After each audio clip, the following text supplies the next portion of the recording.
This line is often associated with Arthur Schopenhauer, though its exact origin isn't fully confirmed. But honestly, that doesn't matter. What matters is the truth inside the sentence. Schopenhauer believed that talent operates within the world, but genius moves beyond it, tapping into patterns, truths, and invisible connections that ordinary minds simply glide past. And in this video, we will be discussing that exact thing. So let's get into it.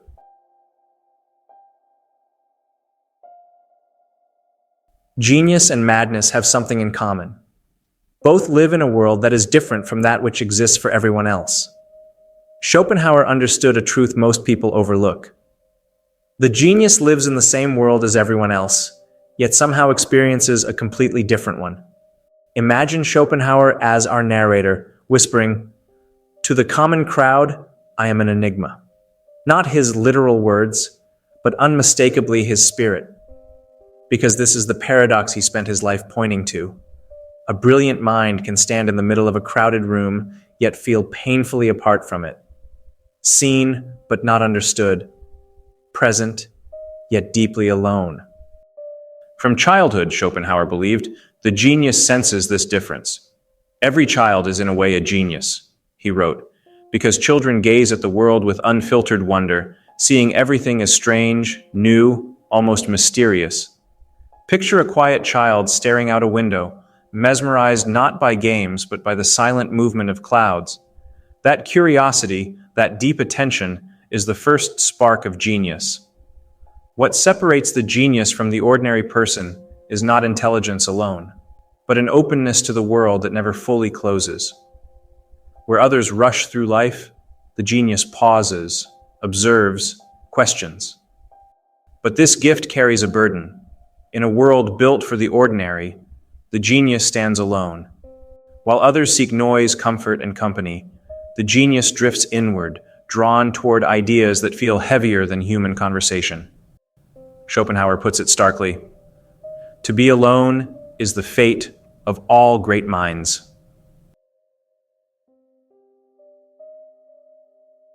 Now imagine two minds. One is the mind of talent, sharp, capable, skilled. It solves problems inside the boundaries of the known world. It hits targets that are difficult, but visible. The other mind, the mind of genius, lives in a different realm entirely. It aims at unseen horizons. Schopenhauer described it clearly.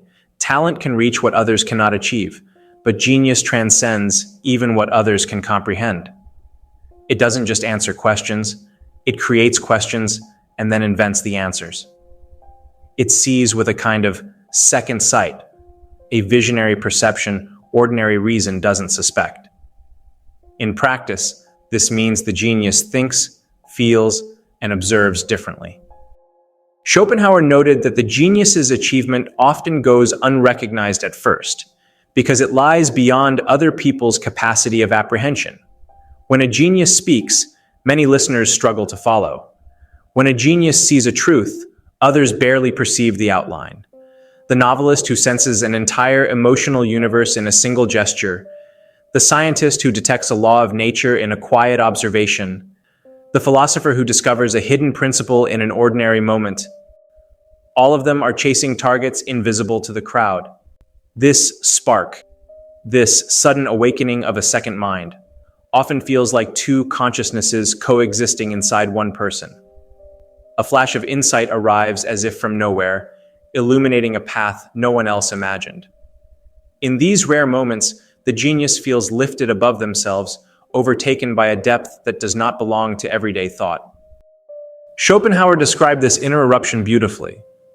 There is no happiness on earth to compare with that which a beautiful and fruitful mind finds in a propitious hour in itself. But he also warned that such hours are fleeting, precious. Insight comes like lightning, bright but brief. Most of life remains ordinary, dim, and unremarkable in comparison. To be a genius is to walk a tightrope between two worlds, the brilliant flash of extraordinary ideas and the heavy silence of ordinary existence. And the more one sees, the lonelier the path becomes.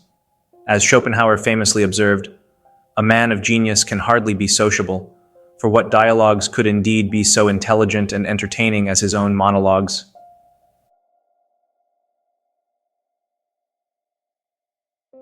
Always to see the general in the particular is the very foundation of genius. In an age drowning in headlines, notifications, and sameness, the genius stands apart, not by choice, but by vision. Where most people see only surfaces, the genius penetrates to essence. Schopenhauer's insight is precise. Genius sees the universal inside the ordinary. This ability to extract the general from the particular is the quiet power of genius. And yet, in a world obsessed with trends, conformity, and approval, such depth can seem strange. Schopenhauer compared the genius to a light source, not a mirror. Genius is to other gifts what the carbuncle is to the precious stones. It sends forth its own light, whereas other stones only reflect borrowed light. The ordinary mind reflects culture. The genius creates it. But this originality often isolates them. To most people, the genius appears unusual, perhaps even pretentious, simply because they refuse to echo the familiar. In today's noise-filled world, this struggle intensifies. Schopenhauer warned that excessive reading, consumption, and imitation suffocate true thinking. Reading is merely a surrogate for thinking for yourself. It means letting someone else direct your thoughts. He urged the art of not reading not out of arrogance, but to preserve the mind's unique fire. A precondition for reading good books is not reading bad ones, for life is short. The genius knows their attention is sacred. They protect it, guard it, defend it. But every layer of insight they gain widens the gap between them and the crowd. Schopenhauer put this loneliness into a single line that echoes across centuries. To be alone is the fate of all great minds, a fate deplored at times, but still always chosen as the less grievous of two evils.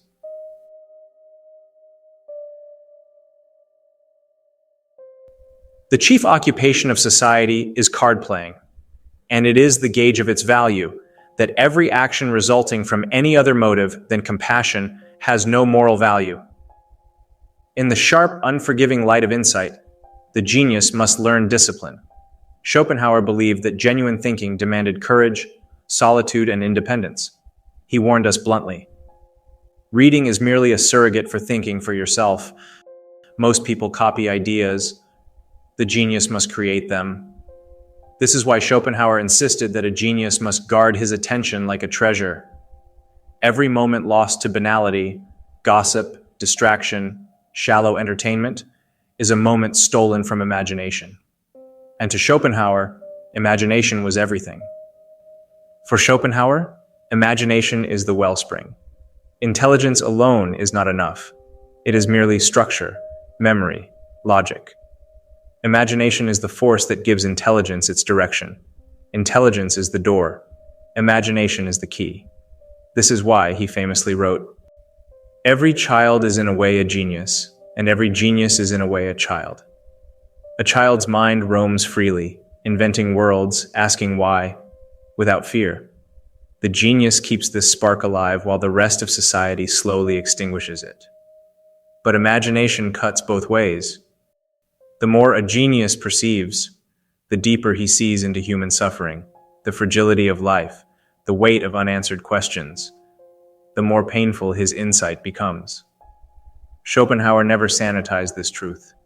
The visionary feels too much, understands too deeply, and must wrestle with truths that others are spared from.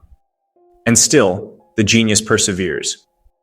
He establishes discipline, limited reading, deep reflection, long stretches of solitude. He journals to protect his insights from disappearing into daily noise. Schopenhauer praised this practice. The great advantage of keeping a journal is preserving the memory of our thoughts at important points in our life. Schopenhauer believed that insight and morality were inseparable. To him, compassion was not just a virtue, it was the very root of human goodness. He wrote with clarity, "Compassion is the basis of all morality." For the genius, the one who sees deeper realities, This truth hits harder. The more he understands, the more he feels. He cannot look at another person's suffering as something separate from himself. Insight forces empathy, but with this empathy comes humility. Schopenhauer warned that virtue cannot be taught like mathematics. The idea that virtue can be acquired by learning is barren. In other words, the genius must resist pride. He must recognize that his gifts do not make him superior, only more responsible. Humility is the only shield against arrogance. Still, the genius walks alone. The genius's thoughts have few equals, and his insights often fall on indifferent ears. But Schopenhauer offers a quiet piece of wisdom. Do not withdraw completely. Instead, warm yourself gently at the fire of human contact without letting it consume you. And so we face the final question. What is the price of independent thought?